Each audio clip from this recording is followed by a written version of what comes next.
Hello, everybody. I hope you're doing amazing. This is the Secrets of a Witch podcast with me, Sabrina Scott. Welcome.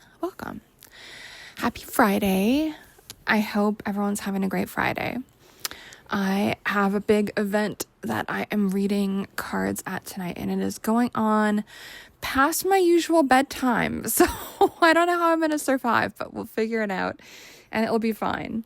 It's been really fun doing in-person events lately, at least more than I have since the pandemic happened and kind of derailed a lot of things. So it's nice to get back out in the physical world, and that is going to relate to a little bit about what I'll be talking about in this episode. But first and foremost, just as a little introduction, if you're new here, the Secrets of a Witch podcast is a place where I talk about life, love, spirituality, witchcraft, magic, tarot, divination, self-improvement, trauma, healing, confidence, and everything in between. I'm sure I've missed a few things there. I always say it a little bit different every single time, but that's what this show is about. I just kind of babble about various things and share my thoughts on life, the universe, and everything. This beautiful thing called life. And I know that a lot of people are going through a lot. It's a snake year, so it is a year full of transformation, death, and rebirth. And I know a lot of people are going through it right now, but life is still beautiful. Life is still amazing. And I just want to send everyone good vibes who is going through it. But I also want to move along to, give a little advertisement first, and then I'll get on to today's topic. And I just want to let you guys know for the rest of this month of May, if you do enroll in my Magic Without Bullshit mega course, which is 24 plus hours of videos of me babbling and explaining how magic works and how you can build your own spiritual and witchcraft practice with a high degree of skill that is 100% tailored to you, your unique beliefs, your unique style of practice, etc. It is the only magic course that I'm even aware of that comes at it from this perspective, incredibly non-denominational, energy work based perspective that also helps you guys ground and root in cosmology and belief. What do you believe? That is something that is not discussed in pretty much any other magic course I've ever seen, and it's not even discussed in most magic books. It's just like, are you a Wiccan or not? Is a lot of the vibe. Or are you a generic neo-pagan or not? My course walks you guys through it. For more information, you can creep my website, sabrinamscott.com, click courses in the upper navigation, and then click Magic Courses. And Magic Without Bullshit should be the first one. So if you decide to enroll in the month of May, you will get some really fun bonuses. If you pay in full, you'll get a free complimentary hour-long tarot reading from me, as well as a complimentary workshop or masterclass of your choice. And if you elect for the pay in full option, you will get a 30-minute free complimentary tarot reading at the end of your payment plan, as well as access to my Claim Your Magic affirmation series, which is a crowd favorite. Some affirmations for helping you guys lean into your agency, your personal power, and your self-worth. That is one thing I see a lot of folks struggle with, is confidence and self-worth. And confidence, I think, comes a lot from connecting with our sense of worthiness. It's kind of important. If you already have Magic Without Bullshit, because I know there's actually many of you guys who've already taken this course. I think there's at least 200 of you guys who have taken Magic Without Bullshit specifically since I launched it in 2020, which feels insane. But the most common feedback I've heard from folks is it's life-changing. And I do know that the material is something a lot of folks like to revisit. And so if you already have the course, but you think that you would like some additional support as you go through it, I am happy to offer folks, if you purchase coaching in the month of May, you will get 2 additional sessions free of charge. So I usually have packages of 5 sessions, but this will be 7. And this deal is specifically for folks who either already have my Magic Without Bullshit course, or or who are purchasing it this month. So this is not just general coaching. This is coaching in conjunction with Magic Without Bullshit. So if that is something that you're interested in, hit me up. The coaching package is a link I do have to send you. So please be in touch. Happy to help and all of that. So do check that out. Honestly, the course is amazing. It's one of my favorite things I've ever made. It is why I don't really talk a ton about magic anymore online. It's like I've kind of said everything I had to say for the most part, and it's all in that course. It's like it's there. I just sucked out all of my knowledge on magic out of myself into this course, and it's there for you to have forever if you do decide to purchase it. I know that some creators will have limited time access only to their stuff, and I'm like, nope, you bought it, it's yours, the end. So do keep that in mind. If you got any questions, you're not sure if Magic Without Bullshit is right for you, feel free to be in touch. I'm happy to help you make your decision. And again, you can find out all you need to know about Magic Without Bullshit at sabrinamscott.com. Click courses, click magic, and then click Magic Without Bullshit. It should be the one at the top. Okay, so now that that's out of the way, my important sales pitch is I do want more people to grab this course. I think it will solve a lot of people's problems in their practice. I see a lot of people just get so bored of their practice, not really get that many results, just have a lackluster relationship to magic where it starts to feel like it's a chore, and like that type of magic is really unembodied, and I can't blame anyone for relating to it that way. A lot of time when that's the case is because someone has only really consumed surface level type of content and hasn't given themselves permission or the space to do a deep dive into what the hell does all this stuff really mean to me? What do I really think exists out there in the world? What do I believe spiritually? And what am I going to do about it? And so my course walks folks through this. There's 100+ pages of worksheets. Like, honestly, it's crazy. You can tell I used to be a university professor with this course. Like, it's intense. So do check that out if you are someone who wants to go deeper into your witchy practice. Okay, so on to today's topic. I wanted to talk about the importance of physicality and movement and fitness and working out, and how all of this stuff is really important to spirituality. I would also add eating well and taking care of your body and all of this stuff. So this rant is inspired by a few things, but part of it is inspired by remembering back to some of my early experiences in spiritualism and in Lilydale. And I don't want to put anyone on blast, but like most of the mediums in that space are, and like trigger warning, I guess some of you guys might be mad at me for this, but whatever, here we are.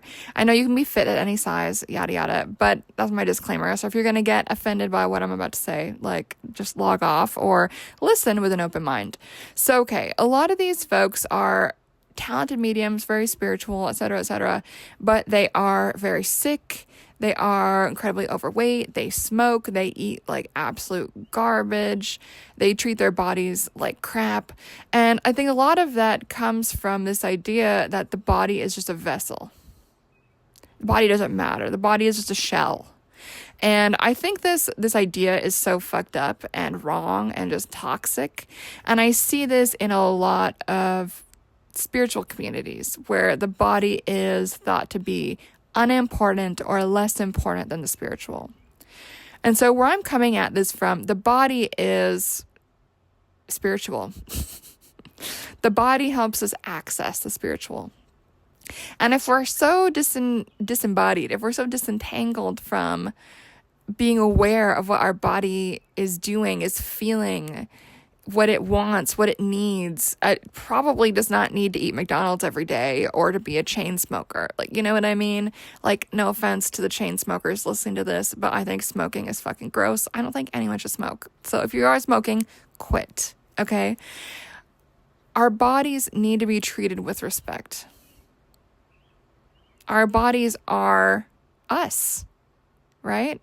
We are seeing and experiencing the world through the lens of our body. Our body is the most important home we will ever live in. Our body is an instrument of spiritual contact. And the more attuned we can get to how our body is feeling we'll notice more often if something is wrong. We'll notice like every tiny little minute thing about our body, you know? And not to go off on a diversion, but I've had a lot of these little intuitions about my body. Obviously, as a Virgo rising, probably not shocking to anyone, I've always been really meticulous about noticing every little ache and pain my body has and exploring what does that mean. Like, I can decode all of my different types of stomach aches. Like, I know which ones are from different purposes. I know when I feel a pain, when it's really wrong. I can feel these different things in my body. And in addition to that, more recently, I've been exploring the gym, as you guys know, and I'll probably do another episode about that sometime. Lifting weights, doing weight machines, things like this. It unlocks and unleashes our access to sensations in our body that if we'd never done that before, that we never experienced. So it can unlock a completely new way of being in the world. It can help us realize that, wow, we can go so much deeper into our body. We can unlock even more sensations. And I think a lot of people are happy to do this when it comes to something like sex. And I think that's easy. And I think that's fair. And like YOLO, if that's what you want to do, go for it. I'm not saying like don't engage in that. I think being able to be uninhibited in that realm of life is incredibly important and will also help us access spirituality and magic at a deeper level. That being said, that one's easy. I think everyone can pretty much agree. But what's a lot harder is having the discipline over time to treat our body like it is this beautiful temple, to give it the offerings that are going to help us flourish and grow. Feeding our body with good food that is healthy, not smoking, not doing a million drugs, like all of these things. And I'm sure some of you guys might be like, Sabrina, you're being so moralizing right now. Like, can't you just accept that everyone's going to do things differently? And it's like, of course I accept that. It's a free country. It's a free internet. Do whatever the hell you want. It's none of my business. But if you are someone who is spiritual or has the intention to be spiritual, quote unquote, whatever that means to you, if your intention is to unlock the vast potential within the spiritual experience, whether that is through energy work, through mediumship, through spirit contact, through witchcraft, through prayer, whatever that's through, all of that gets deeper the more we actually know how to go into our body and to feel the variety of sensations that our body is capable of. And when we don't move our body, when we don't engage in something like fitness or strength building or even cardio, even though I hate cardio and I have like a heart thing, as many of you guys know, but you know, the doctor who heads up the clinic that is the only one in Canada that specializes in the condition that I have, and it is in a cardiology department, even though it is kind of an autonomic nervous system thing. On my last meeting with her, she pretty much hammered into my head, movement is medicine. It unlocks different parts of our brain. It has pain-killing abilities. It also releases happy chemicals to the brain. It helps us deal with and cope with stress. And even aside from all of that brain chemistry, you know, body chemicals type of stuff, if we're going to relate it directly to the spiritual, what it can do is it helps us be present in the moment. And one of the biggest impediments to mediumship or spirit contact or energy work or magic that I see in folks is they don't really know what's going on in their body in the present moment. Like, people are so eager to dissociate, and a lot of time they don't even realize that that's what they're doing, but that is what they're doing half the time. I'll ask people, okay, can you slow down what you felt as you did ABC? And a lot of time people have a really hard time with that. They're like, I don't know. I can't disentangle it. And there's going to be reasons for that. Sometimes trauma reasons for that. I get why a lot of people are disembodied and a lot of people are drawn to the spiritual. It's a lot of folks with trauma histories. And like, I get that because same. But that is also something that is so important for us to fix. It is our responsibility to fix. If we are disembodied, it is our responsibility to fix that if we want to lead a happy, fulfilled, full, holistic, balanced life. And why wouldn't we want to fully experience like the breadth of living, you know? If we are only experiencing the spiritual, like if we're going to relate this in the sense of chakras, if we're only going to experience the chakras above the heart, all of those more abstract chakras, the ones below the heart are the physical chakras, with the heart as the bridge. If we don't have access to all of that below the heart center, if we're only living in the abstract, the spiritual, the mental, we are basically stunting ourselves. We're cutting off half of our entire being. And we are selling ourselves short. And I know that physical embodied stuff, and facing that can be some of the scariest work we ever do. Whether that's because we have physical embodied trauma and we're afraid to feel what it is trapped in our muscles and our body. I get that fear. But if we do want to, let's say, unlock deeper levels of spirituality, it's really important to be able to do that. If we don't work out what's in the physical, it does cause illness.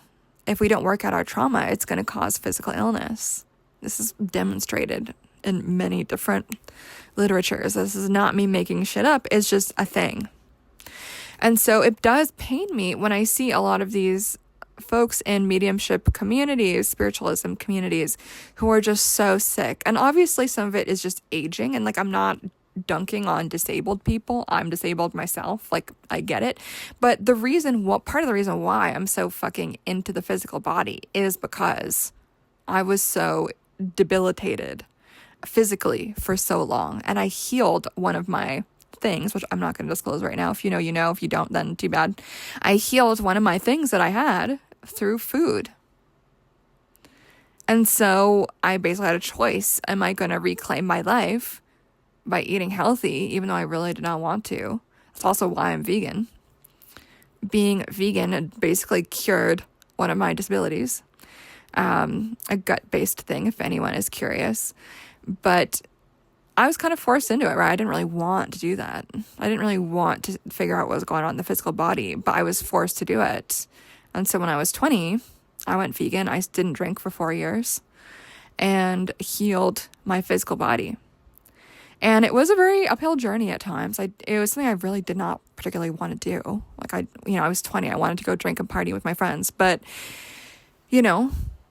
the physical body calls. And I think it disturbs me that a lot of spiritual people want to avoid that call and avoid the cries of the physical body.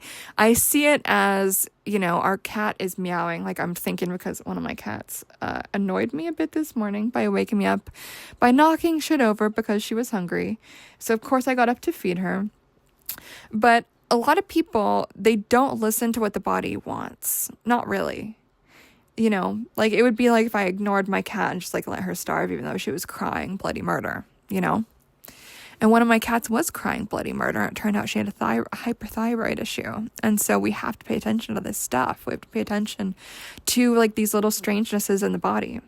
And so just as I notice these strangenesses in myself, I can notice these strangenesses in my cats.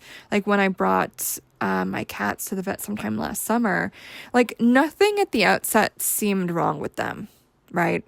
I noticed that one of my cats was she was a bit more chatty than usual. She seemed to be drinking more. She was a little skinny, but she seemed otherwise pretty much fine. And one of my other cats was just a bit grumpy. Turns out the grumpy cat had pre-diabetes and the other cat had hyperthyroidism. And so my point with this is not to brag and show off how intuitive I am with my cats, though that is absolutely true. But part of it is when we're super attentive to the little nigglings and nudges and strange feelings in our own physical body, we're more likely to pick that stuff up in the bodies of others, whether that's our animals, whether that's our clients, whether that's whoever. And that's not empathy. That's not being an empath. That's just noticing. That's just embodiment. And I don't want to rant about empaths, so I'm not really going to. But the short version is I think most empaths are actually totally full of shit and just projecting random crap. That is just nonsense, but that's a rant for another episode. Let's keep on topic if I can. And so back to this idea of the body as a vessel. The body is not a vessel. The body is a body. The body is contained. The body can be a channel for the spiritual, but the material body is inherently a spiritual being. And this is one of the reasons why I really love witchcraft and why I've leaned into magic and witchcraft rather than, let's say, gone the full-on 100% mediumship spiritualism route, even though I did grow up in that. It's because I found that stuff way too rejecting of the physical world, too rejecting of the body. Everyone is sick. And honestly, a lot of people are miserable. And it just seems, fuck, why? It sounds like a bad way to live. Like, is the proof in the pudding there? Like, in my opinion, no, it isn't. Do I believe in spiritualism and mediumship? Yes. But a lot of people there are miserable. Why? I think it's an avoidance of the material. And this is, again, part of why I love witchcraft and magic. We embrace the material. We love the material. We see the material as inherently spiritual in witchcraft. Like, can you do some visualization and call it witchcraft? Sure. But witchcraft does, by definition, for the most part, involve this collaboration with other beings that are physical beings. We ourselves are a physical being. We need to attend to our own physicality. Just like we would water a dry plant at our windowsill. A lot of people don't do the physical equivalent of that for themselves. And this can be anything from like good hygiene to skincare to hydrating to eating well to going to the gym to going for walks regularly to going to therapy to rewire our brain. All of that stuff is decidedly physical and also decidedly important. All of that stuff will make our spirituality so much deeper and stronger, and it will increase our ability to feel and sense the spiritual. You won't be able to convince me otherwise. And so if I was going to give you guys some homework, it's go do something fucking physical. Stop ignoring your physical body. Go work out. Go to the gym. Go to yoga. Go for a walk. Go for, I don't know, a laser or a wax, or get your hair done, or what else? Go for a massage. Work out until you feel pain the next day, Challenge yourself, challenge your body. See if you can feel something in your body that you've never felt before. I remember the first time I did leg day at the gym, I could not fucking walk for the rest of the day. It was so embarrassing. And I was completely brain dead. Like, now I can do it and it doesn't even really faze me at all. But back then, a few months ago, it was my first time. I didn't really know what I was getting myself into. And my muscles were like, whoa, we are so not used to moving in this way. And it was a whole thing. Try something new. What can your body experience? It's important, and yes, it is related to magic. Okay, I'm going to leave that there. TLDR, don't reject the physical. The physical is spiritual. Okay, friends, that's it for now. And I do get into that in my Magic Without Bullshit course a bit, and I also get into that in my Feminine Energy Without Bullshit course, actually. In that course, I talk a lot about the importance of being able to be in a receptive state energetically. And if people don't even know what the hell their body is doing or feeling, then it's hard to receive spiritual information if we don't even know what is going on internally. So that's a whole rant for another day. I'll leave you guys with that for now. You can check out my courses and all my other stuff. Tarot readings, one-on-one coaching. I've really loved doing that lately at sabrinamscott.com. And I look forward to hearing from you. Hopefully you guys will book something. I've been really fulfilled, especially by one-on-one coaching stuff lately. So I'm just feeling really grateful and looking forward to working with more of y'all. All right, you guys, take care. Have a wonderful day. Bye.